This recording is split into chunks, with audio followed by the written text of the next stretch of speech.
ayat yang kelima. Yesaya 9 ayat yang kelima. Maka itu kalau saudara mengaku Kristen, ternyata sampai hari ini belum tentu sebulan sekali, belum tentu ya, orang itu minta nasihat kepada saudara. Ya, jangan sampai kita seperti itu. Berarti kita belum Kristen. Ada ayat 5. Sebab seorang anak telah lahir untuk kita, seorang putra telah diberikan untuk kita, lambang pemerintahan ada di atas baunya. Nah ini mulai ini. Dan namanya bagaimana? Disebutkan orang. Stop dulu. Saya nggak akan lupa. Natal 94 saudara. Saya baru dibukakan pewahyuan ayat ini. 94. Ternyata selama itu saya salah. Salahnya di mana? Mungkin saudara juga punya salah yang sama seperti yang saya pernah salah. Dari dulu saya pikir ada, kalau bahasa Inggris 5 nama Yesus. Wonderful itu sendiri, Counselor itu sendiri. Tapi di Indonesia Wonderful Counselor disambung penasehat ajaib. Oke, ya kita terima saja. Nah dari dulu saya pikir nama-nama Tuhan kita ini Bapa di surga yang memberi. Ternyata tidak. Baru Natal 94 saya terkejut. Kenapa saya nggak teliti pada satu kalimat ini? Namanya disebutkan orang. Sungguhnya sama juga? Iya. 5 sama orang menyebut nama itu? Pak Samuel? Ya, orang menyebut. Hanya kata, ya. Saudara perhatikan. Kalau nama Tuhan kita Yesus Kristus orang sebut, orang memberi loh ya. Penasihat ajaib. Jadi kerjaannya apa? Sampai diberi nama itu. Ayo. Kenapa orang si A disebut maling? Lo ngerti nggak katanya? Kenapa disebut maling? Ya karena dia maling. Nah, mengapa orang menyebut nama Yesus Tuhan kita dengan nama penasihat ajaib? Yang lain kita nggak usah bahas dulu. Kenapa? Ayo jawab. Karena dia suka nasihati. Yesaya 2. Ya, Yesaya 2. Mulai ayat 2. Ini bukti. Maka itu Kristen kita harus dinilai dengan ini. Besok Sabtu sore libur, Senin mulai masuk. Kalau ada yang kerja juga baik besok. Ada yang kerja Minggu, tanya sudah terjadi nggak itu? Harus begitu. Oke? Akan terjadi kapan? Pada hari terakhir itu kapan? Sekarang ini bukan? Ini sudah akhir zaman. Akan terjadi pada hari terakhir. Gunung tempat rumah Yahweh akan berdiri tegak di hulu gunung-gunung dan menjulang tinggi di atas bukit-bukit. Saya harus menguraikan sedikit kalimat-kalimat ini. Coba saudara merem sebentar kalau ada kata-kata begini.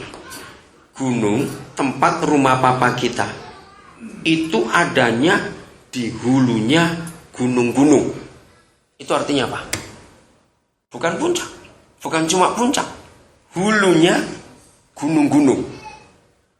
Cepat mikir. Sombong betul kayak kelamaan di Australia aja nggak bisa bahasa Indonesia. Ayo, hulunya gunung-gunung. Inggrisnya bilang apa? Ayo bahasa Inggrisnya lihat. Ya ini artinya apa? Ayo cepat saudara. Hulunya gunung-gunung. Di situ rumah Tuhan. Artinya apa itu? Bukan puncak. Hills bukan. Jadi gini ya. Ada gunung-gunung, bukan bukit loh, bukan hills, mountains. Itu sudah puncak bukan? Nah, puncaknya lagi melebihi gunung yang paling tinggi. Pertanyaannya, summit? Ya. Pertanyaannya, kalau sampai gereja itu posisinya demikian rupa, ada yang menghalangi tidak? Nah, itu pertanyaannya. Jadi Papa itu meletakkan gereja begitu luar biasa.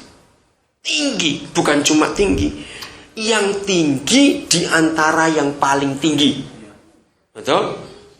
Jadi dari mana-mana itu kelihatan. Nah, sudahkah kita sebagai gereja di tengah begitu banyak orang di kantor, di kampus, di jalan, di mana saja, orang kan lihat beda, saudara. Dan apa yang terjadi? Ya, oke. Segala bangsa akan berduyun-duyun ke sana, dan banyak suku bangsa akan pergi serta berkata ini. Nah, suku bangsa, segala bangsa itu bukan kita. Awas saudara katakan kami, bukan. Saudara dan saya itu adalah gerejanya itu. Rumah papa kita itu, amin. Diletakkan di yang paling tinggi di antara yang paling tinggi. Maka itu semua orang bisa lihat. Dan mereka saling ngajak, mari kita naik ke gunung Yahweh, ke rumah Tuhan Yakub. Supaya ia apa? Baca. Supaya ia apa? Cepat Alkitab saudara baca. Mengajar kita tentang jalan-jalannya. Karena sehat bukan? Dan supaya kita berjalan menempuhnya. Sebab dari Sion akan keluar pengajaran dan firman Yahweh dari Yerusalem. Jadi pada akhir zaman, Kristen itu dilihat dari ini. Maka itu kalau kuasa dan tenaga yang Yesus berikan kepada kita, kita tidak pakai. Ingat loh akibatnya. Setan yang menguasai kita balik. Betul tidak? Yang seharusnya kita menguasai mereka, tapi kita nggak pakai kuasa itu. Kita nggak dekat dengan sumbernya damai sejahtera, maka itu kita nggak bisa menginjak iblis. Iblis yang nginjak kita. Dan kalau itu semua terjadi, gagallah rencana Tuhan atas dunia ini, saudara. Tapi kalau kita melakukannya, berhasillah rencana Bapa. Dan orang akan datang kepada Yesus lewat kita. Minta nasihat, minta diajar. Beritahu kami jalan-jalannya apa, beritahu. Saudara bayangkan di Alkitab ini, bicara hidup sehat ada, betul tidak? Bicara ekonomi ada, bicara keluarga ada, bicara apa saja ada di Alkitab ini. Contoh yang jelas, masih ingat kita Yusuf di Mesir, di penjara, hanya satu peristiwa ditulis selama dia di penjara. Apa itu? Ada terjadi apa? Selama di penjara satu peristiwa. Ya, menerangkan mimpi dua orang yang sama-sama narapidana. Saudara pasti nggak akan ingat kisah itu. Saya pun kalau nggak ke Nusa Kambangan nggak ingat.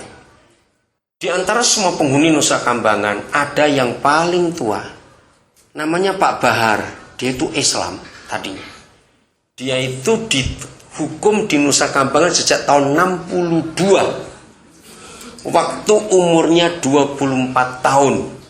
Tahun 61 dia itu bajak laut, saudara, pirate. Membunuh 9 orang di Selat Malaka.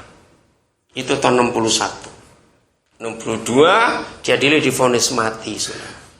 Jadi tiap kali ke Nusa Kambangan saya pasti ketemu dia. Dia nggak pernah keluar. Dia sih nggak tahu keluarganya di mana, saya nggak tahu. Nah, nggak tahu kenapa pemerintah kok nggak bebaskan dia. Kenapa juga nggak dihukum mati? Jadi vonis mati dari tahun 62. Nggak dia apa-apain. Tapi yang luar biasa, sekarang dia jadi gembala di antara semua. Karena dia sudah pindah-pindah penjara itu. Tapi dia nggak masuk SMS itu tidak. Sudah tua. Tanggal 11 lalu saya ketemu. Saya bilang, Pak Bahar, Pak puji Tuhan, masih hidup Pak. Dia bilang gitu. Ya terang aja masih kelihatan. Dia bisa guyon seperti itu. Saya nggak tahu keluarganya di mana, saya nggak ingat, nggak tahu, hilang semua sudah. Saudara, dia jadi berkat yang luar biasa. Nah, ingat Yusuf, kalau sampai dia bisa mengartikan mimpi dua teman yang senasib, berarti dia itu buat apa? Dia ngarang, sebentar, saya ngitung kancing saya, kamu itu bagaimana begitu? Ngerti istilahnya yuk? Kalau gitu Yusuf itu ngapain? Kok sampai dia bisa mengartikan mimpi dua temannya itu? Iya, dia dekat sama Tuhan. Berarti dia doa nggak pada Bapa di surga? Nah, ayo jujur. Kalau Yusuf model kayak kita, begitu datangi dua orang itu, pakai bahasa Jakarta, boro-boro lu, gue juga nggak tahu sebuah kayak apa. Loh betul nggak? Bisa nggak Yusuf ngomong kayak gitu? Loh cepat jawab, bisa nggak? Ya bisa aja. Memang dia nggak tahu nasibnya kayak apa. Enak aja kamu minta tolong aku. Tapi yang lu